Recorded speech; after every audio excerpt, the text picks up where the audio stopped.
Đấy, em đi về đi. Sao chị lại hôn anh hàng của em? Bực mình quá. Đi về đi. Bây giờ bác chuyển nhượng căn nhà của cháu trước để cháu rủ anh hàng xuống ở. Cháu bảo chuyển nhượng cái căn nhà trước ạ. Thì bác cứ yên tâm đi.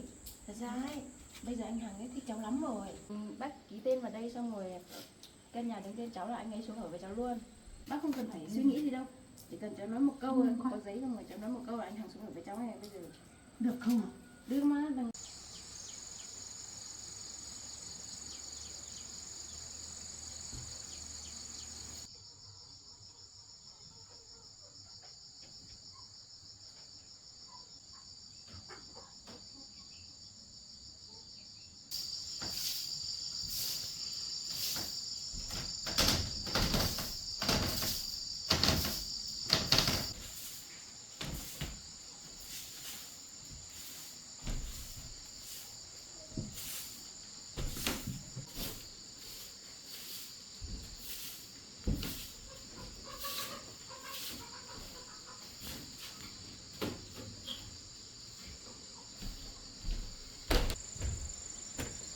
Mẹ đâu?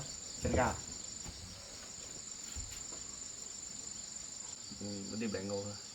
Này anh có gọi cho em Bảo với em Mận này, xem có tí hổ vào nhà mình bẻ ngô được không. Nhưng mà em Bảo là em ấy còn đi làm, chắc đợi em Mận.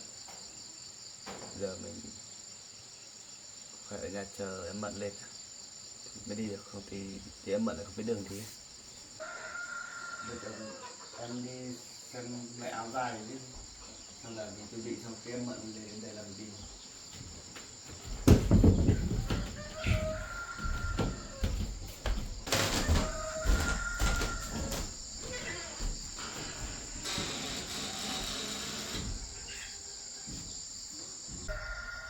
Bây giờ con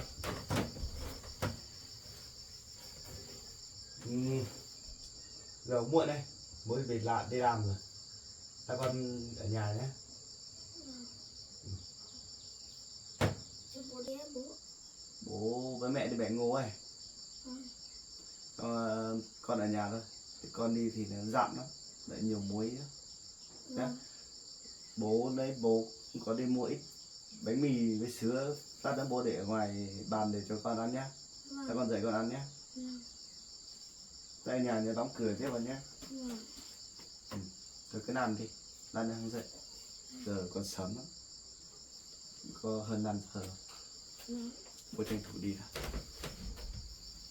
Bác không tới nhá, bố đi ra.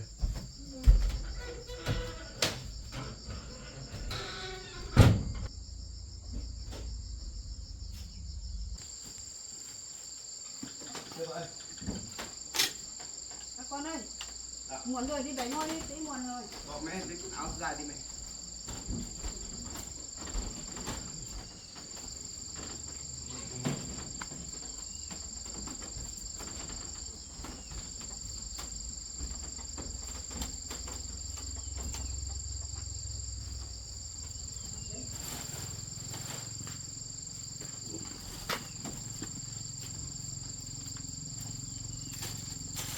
Bố cho vào vui.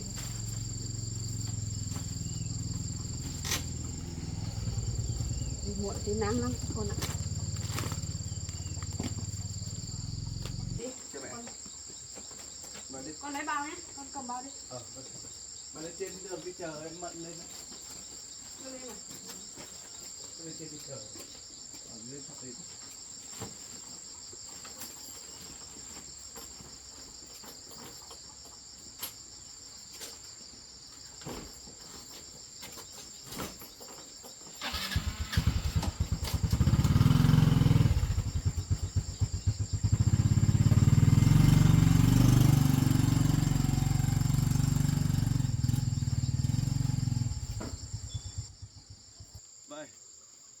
Với mẹ ở đây chờ em Mận nhé. Con đi mua xăng đó. Con đi mua xăng à? Vâng. Con cứ đi đi.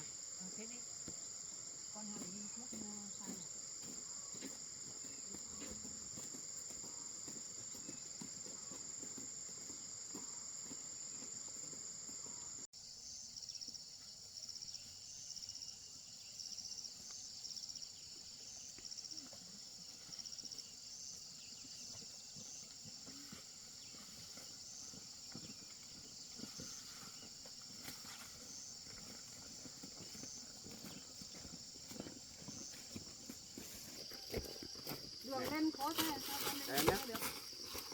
Khó mà lên đâu mẹ. Mình không lên tí không chờ được ngô ấy. Vùi thì xa nữa. Ngô mình ở trên kia mẹ. Ngay đây mà con. À, đất bia đây. Còn nước. Bao được cái này.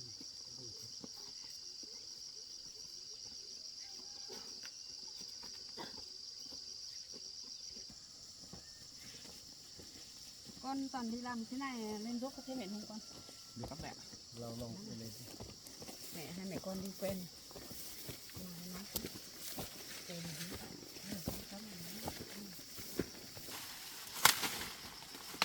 Mẹ ơi, chắc mẹ ở đây để một đống lát này bóc Ờ. bỏ đi. Để đây vui xong đổ vào đây xong tí để cho nó mới bó thôi con ạ. Đây cứ ném lên đây.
Đi kia hết chưa?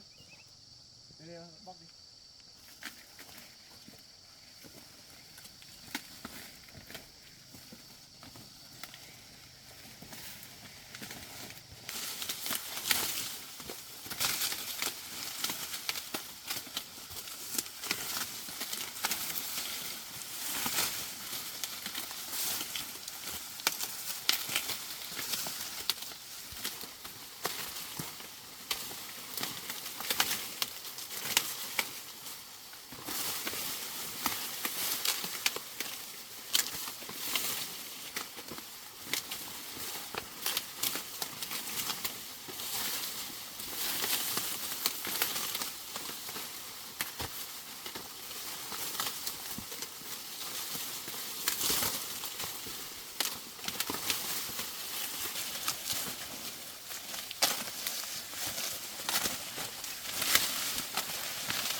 nước.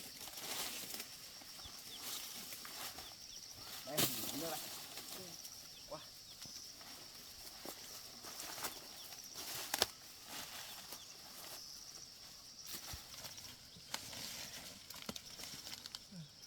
Hôm nay làm sớm này, bây giờ ăn gì?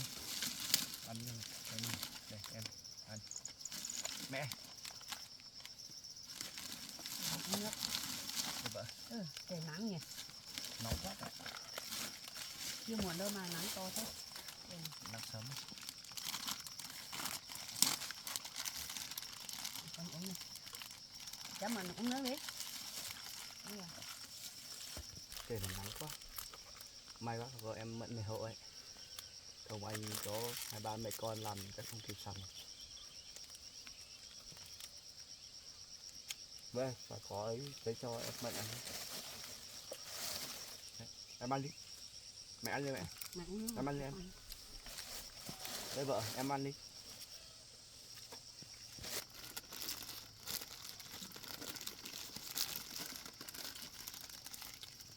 Ăn đi gì vợ? Con mà. Em Mận ăn không? Con mà.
Em Mận, hôm nay nhà mình có trồng ngô không? À, không trồng à? Từ trồng thì hôm nay trồng thì có thì gọi vợ chồng anh đi hộ rồi. Tưởng là cháu trông thì hôm nào cháu bẻ thì các bác lên đi hộ cháu bẻ.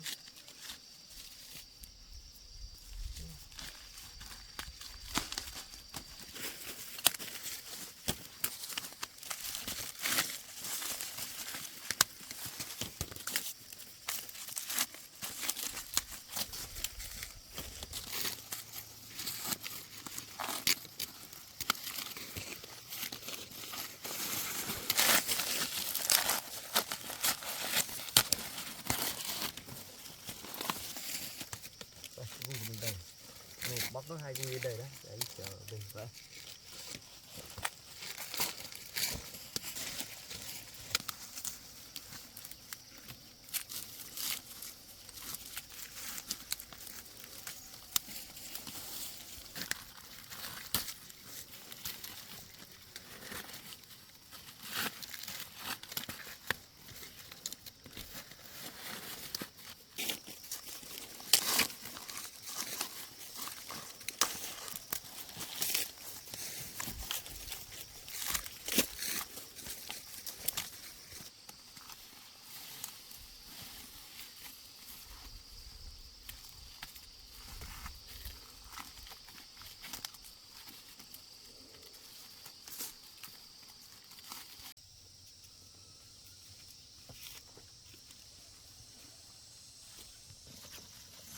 Mẹ, có một tí em mẹ bóp chứ.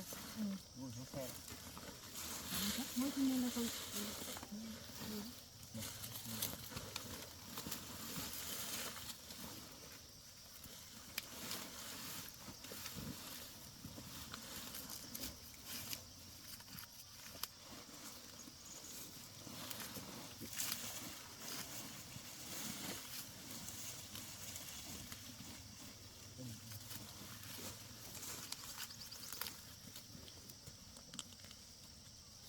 Khó lắm, con đi. Thật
phía trước này. Em cứ lên.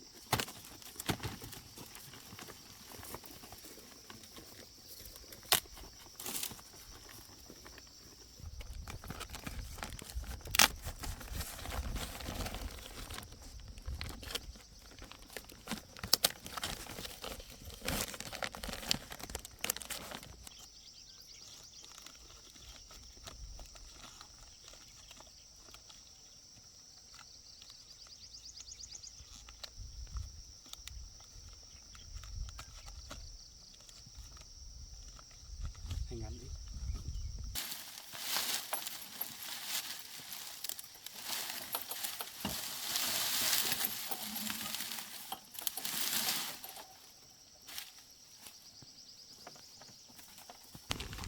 Ôi, nặng lắm nha.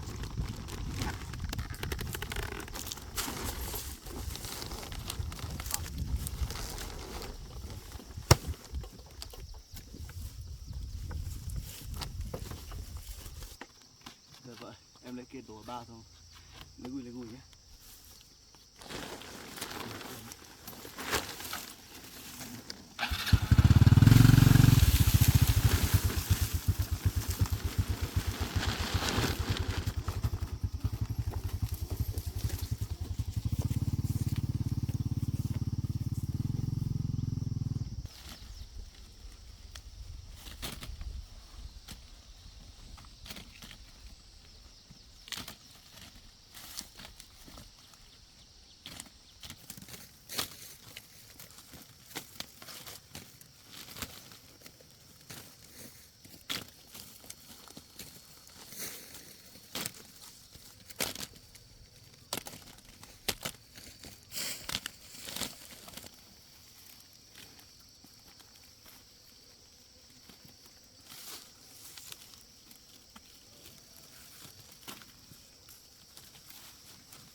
Gió nặng đấy nhỉ con nhỉ.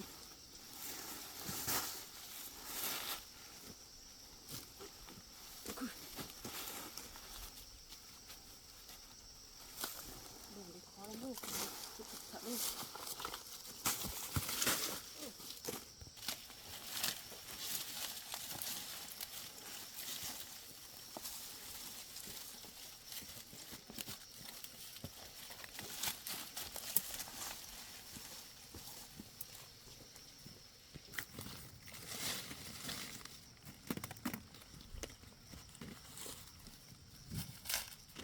Cùi đi thôi. Còn một tí đây, tí mày khắc lên kìa. Đi. Con đầy lắm rồi.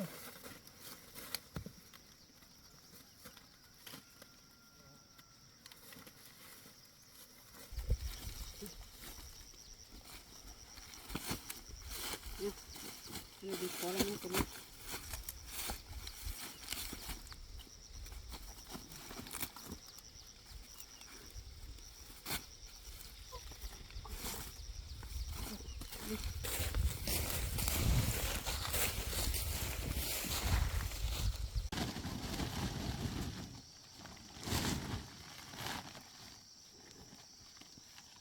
Không gùi đâu cháu ạ. Đổ đây thôi. Không gùi đâu. Cháu về đi. Bác cảm ơn cháu nhá. Đây để tí con về khác lên chợ. Cháu có con nhỏ cháu cứ về đi. Thế bác cảm ơn cháu nhá. Không gửi nữa, cháu cứ về đi. Nhà còn con nhỏ nữa. Đi từ từ thôi cháu ơi.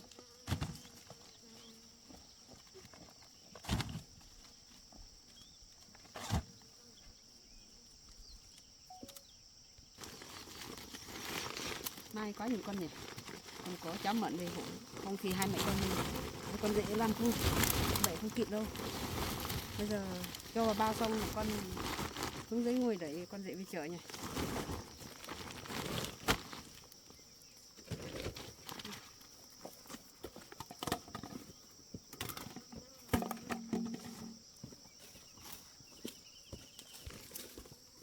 Con ơi, mẹ con ngồi đợi con dễ về chợ đây nhỉ. Không chỉ một mình con không nhớ được lên xe đâu.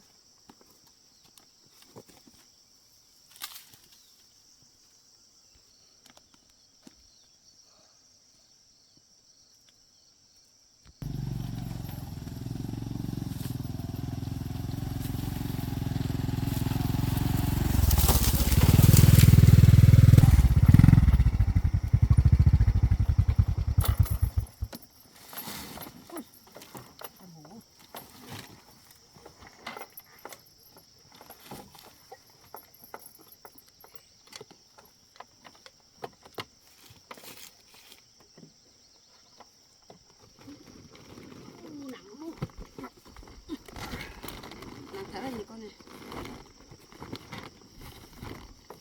Cái gì vậy? Đi này chắc nặng hơn nó thôi. Đi này. Con ơi. Đi có chở được không? Đường đi khó. Đường đi hơi khó nhưng mà có thể được hả mẹ? Có chợ thôi. Cái gùi được, nặng lắm. Ui thì đi đường xa thấy nặng quá con. Mẹ nếu con cứ đi về đi. Thế lấy con chia nhỏ ra con chở dần đó mẹ. Có chở được không con? Lấy con HD được.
Tháo ra đó.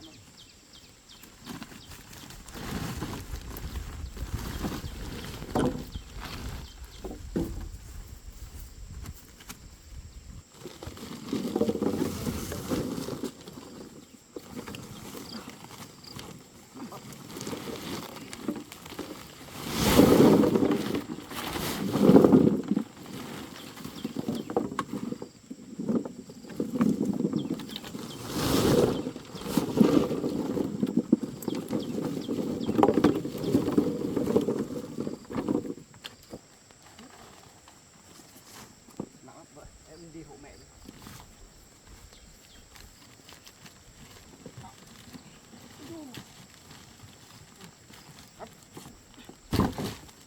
Mẹ tháo luôn.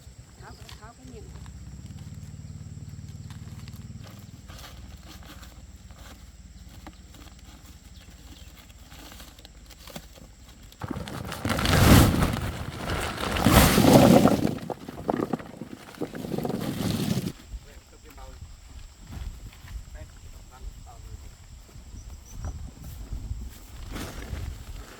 Rồi phải cái bao kép không?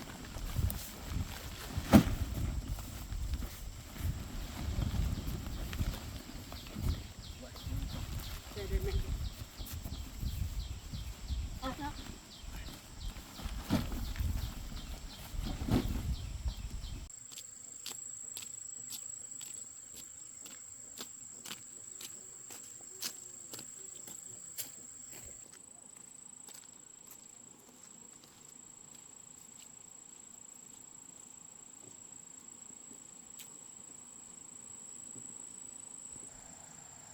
Nhìn gia đình hạnh phúc thế nhỉ?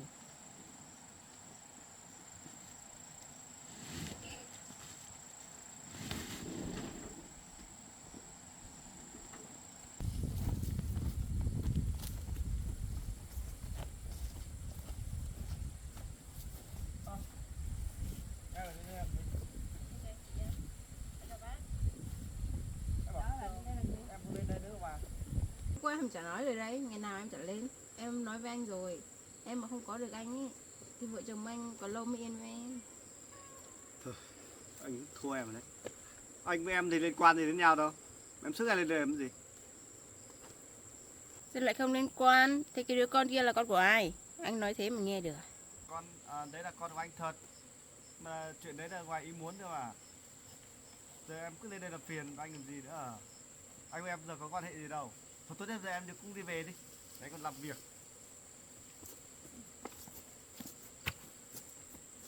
Này, cứ từ từ, nói chuyện đã. Có chuyện gì để nói nữa à? Cứ mỗi lần em lên đây là anh cứ đuổi em về làm gì? Anh ghét em lắm à? Thì anh với em thì có quan hệ gì đâu. Thì em lên đây làm gì nữa à? Thích thì lên. Em sao suốt ngày lên đây để quấy nhiễu hạnh phúc của anh ấy nhỉ? Thôi giờ tốt nhất em để em đi về đi. Không được. Em mà không có được hạnh phúc á, anh chỉ cần lâu mới yên thân rồi đấy. Dạo này sao quá bướng nhỉ? Anh đã bảo Ta đã rồi. không thích rồi. Lúc nào cũng lên đây quấy nhiễu hai vợ chồng các con nhỉ? Đi về đi. Các bác còn nhiều việc lắm. Tốt nhất đấy, anh bảo em này. Từ nay trở đi ấy, em đừng có mà lên đây để quấy nhiễu gia đình anh nữa. Được chưa? Hãy đi về mà chăm lo cho con của mình đi. Suốt ngày lên đây. Thì em nhớ anh thì lên đi chơi thôi. Còn con của em, anh không phải lo. Em gửi hàng xóm rồi. Em về chăm lo cho con của mình đi. Đừng có mà lên quấy rối phá hạnh phúc gia đình nhà anh nữa. Em mà còn làm thế, anh sẽ không tha đâu. Anh sẽ bắt em đi đấy. Anh bắt em đi á? Rồi anh bắt đi. Em một con nhỏ nữa, anh làm sao bắt được? Với cả em còn có con của anh nữa kìa. Anh còn không có trách nhiệm với em. Anh để bắt em xem. Ai sai? Anh ấy cũng biết em đã sinh cho anh một đứa con. Mà thật sự ấy, em không nên lên đây đâu. Vì anh với em không có gì thì quan hệ gì nữa đâu. Bây giờ ấy, em cứ đi về đi. Thôi, không nói gì nhiều nữa. Cháu đi về đi. Các bác còn nhiều việc lắm. Con chuẩn bị lăn cái bao mang ngô này đi Em phơi nói đi. cho anh nghe này. Em không có được hạnh phúc ý. Gia đình anh cũng không yên ổn đâu. Thì bây giờ em mới hạnh phúc của mình ấy, thì mình tự nắm lấy thôi chứ. Sao lại cứ đi quấy nhiễu anh ấy nhỉ? Em không quấy nhiễu đâu. Em đang đi tìm hạnh phúc của em mà. Anh chẳng muốn nói gì với em đâu. Rồi em đi về đi. Anh còn làm việc. Đấy, cháu đi về đi. Suốt ngày lên đây quấy nhiễu nhà bác làm gì? Thôi, con đây làm gì đấy? Nói cái gì nhiều? Thôi mà anh để với em đi. Đã bảo rồi, bác đã nói rồi, cháu đi về đi. Được rồi, kệ con tao. Tầm.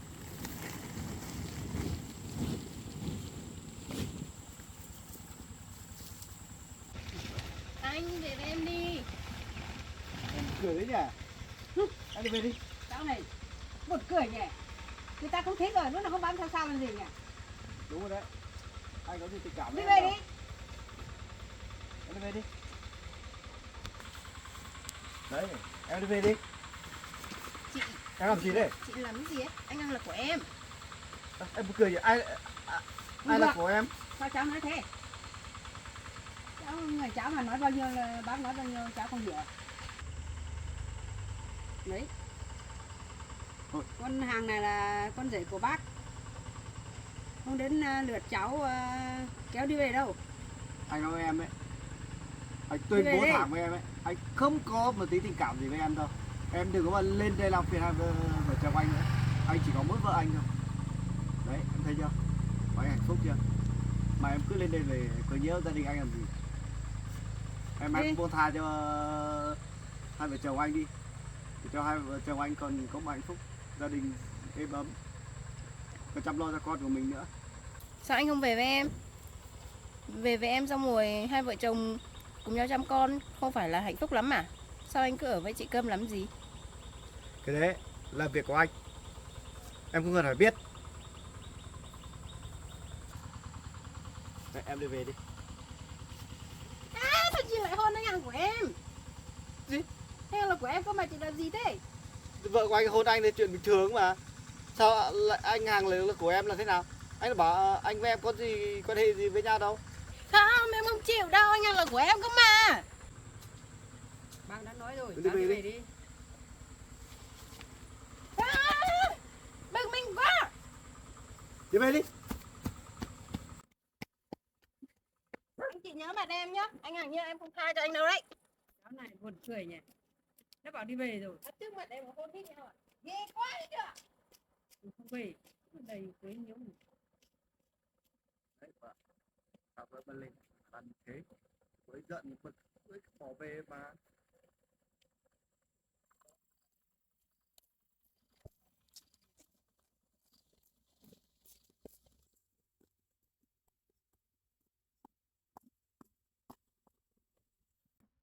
Bây giờ thì không tán được anh Hằng nữa. Anh Hằng không thích mình nữa. Ngày trước bác bảo nếu mà tán được anh Hằng thì bác cho căn nhà. Còn bây giờ anh Hằng không thích mình nữa. Mà giấy mình viết sẵn đều. Mình làm cách nào để lừa bác chuyển căn nhà cho mình được.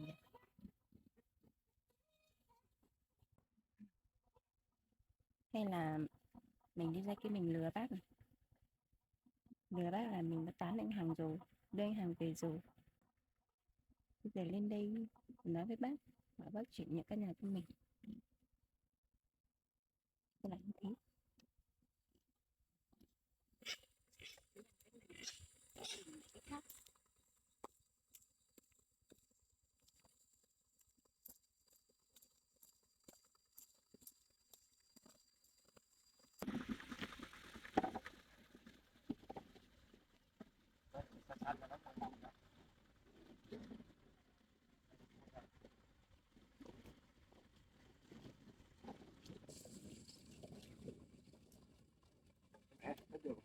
Vậy rồi.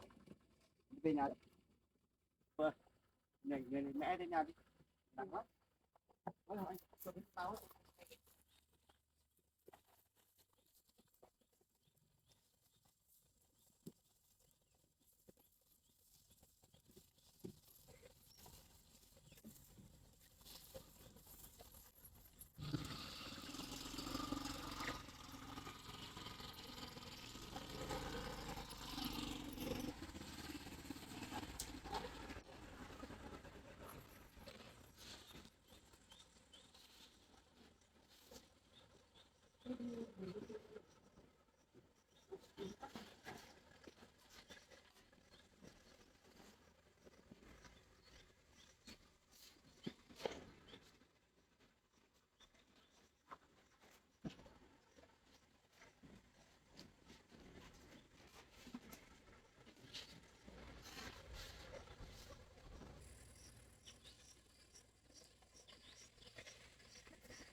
Anh ấy, có cái gì thế anh? Phải đến thăm ba à? Đây, anh mời.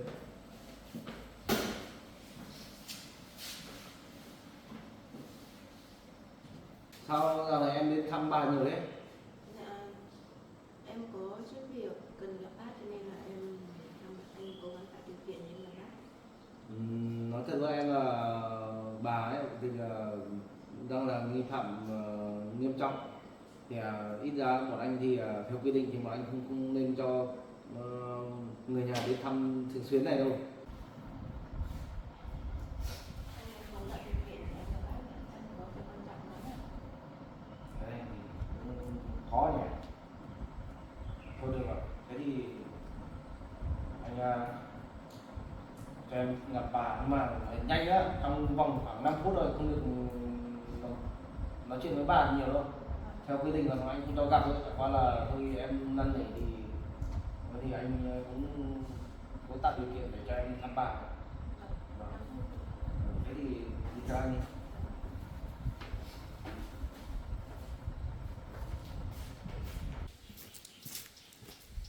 Đây vào đây em.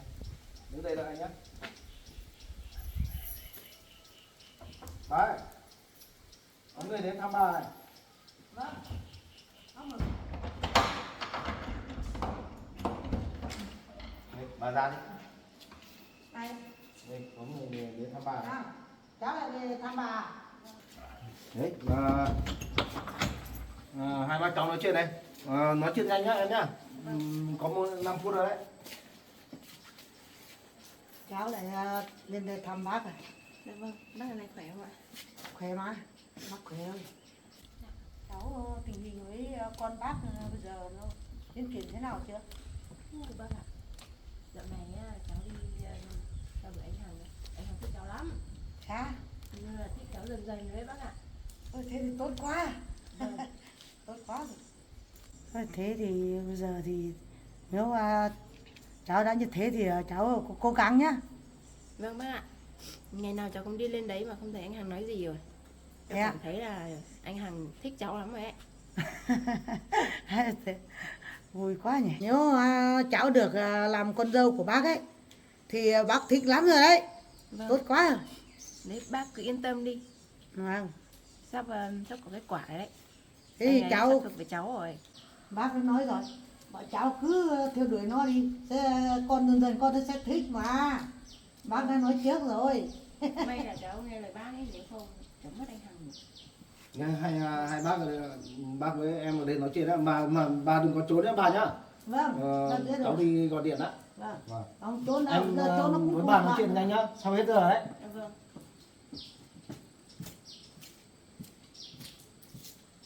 Nhưng mà bác ạ, hôm trước ấy, bác còn nói với cháu bảo là nếu mà cháu lấy được anh Hằng ấy, bác chuyển nhượng cho cháu căn nhà, bác còn nói thật không? Còn cái đấy, cái nhà đấy thì cháu cứ yên tâm đi. Nếu cháu lấy được con của bác ấy, cháu cứ yên tâm, bác sẽ giao cho cháu hết. Đấy bác ạ, hay là thế này, hay là bây giờ bác chuyển nhượng căn nhà cho cháu trước, để cháu rủ anh Hằng xuống ở cùng cháu, xong rồi cháu sẽ bảo anh Hằng làm nào đấy thả bác ra sớm để bác về ở với bọn cháu được không? Cháu bảo chuyển nhượng cái căn nhà trước ạ. Chắc không được. Cháu cứ lấy được con trai bác đã. Hay là lấy được con trai bác xong mới giao cho cháu hết. Bây giờ thì vẫn chưa lấy hạn thì bác cũng chưa biết giao thế nào được. Thì bác cứ yên tâm đi. Thật ra ấy, bây giờ anh Hằng ấy thích cháu lắm rồi. Bây giờ chỉ cần cháu lên nói với anh Hằng một câu là anh Hằng xuống ở với cháu luôn. Thế á? Ừ, Tốt quá nhỉ. cháu biết thật mà. Thật hả? Ừ, Thế nếu như thế thì được. Nếu con trai bác nếu bảo xuống ở với cháu là bác sẽ cho luôn. nhưng cháu biết thật mà cháu không đùa bác đâu. Thế à? Ừ. Tốt quá nhỉ. Đấy, nên là như thế thì đây cháu viết giấy sẵn rồi. Vâng. Bác chỉ cần ký tên vào là được rồi. Bây giờ anh Hằng bảo là căn nhà phải đến với cháu thì anh em mới xuống ở với cháu. Thế á? Vâng. Nó nhanh thế. Rồi chuyển luôn hôm nay á. Không nhanh đâu bác ạ. Nhanh quá Chỉ nhỉ. cần bác ký tên vào đây xong rồi căn nhà đứng tên cháu là anh ấy xuống ở với cháu luôn. Đấy, Sao gấp gáp thế? không gấp đâu bác, bác cứ yên tâm đi. Bác yên tâm đi. Không sao bác không phải lo. Bác cứ yên tâm đi. Đây, ra đây bác, ra đây ký này. Bác không cần phải suy nghĩ gì đâu. Chỉ cần cháu nói một câu thôi, có giấy xong rồi cháu nói một câu là anh Hằng xuống ở với cháu này bây giờ. Được không ạ? Đưa má, đằng nào anh Hằng cả thuộc với cháu rồi. Thì già rồi. Không, bà không biết viết đâu. Thế Bác cứ ký một cái tên của bác cũng được. bác ký một cái tên nhé. Ừ.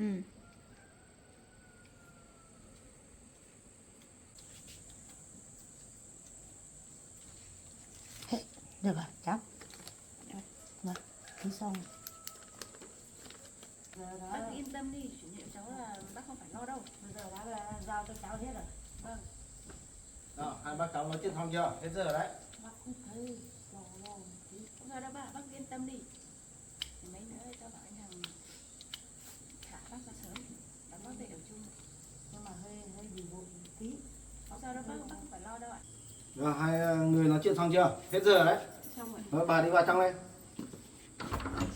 Đấy, bác cứ yên tâm ở trong này chờ tin vui của cháu nhé. Vâng, thế thì cháu phải nhanh nhanh nhá. Dạ vâng. Bảo con thì đón bác nhanh tí nhá. Dạ vâng, bác cứ yên tâm ạ. Đấy. Rồi, thế là ổn rồi. Giờ đi về đi, hay không? Em cảm ơn anh nhé. Vâng. Lần sau đến thăm bà ít thôi nhá. Dạ vâng.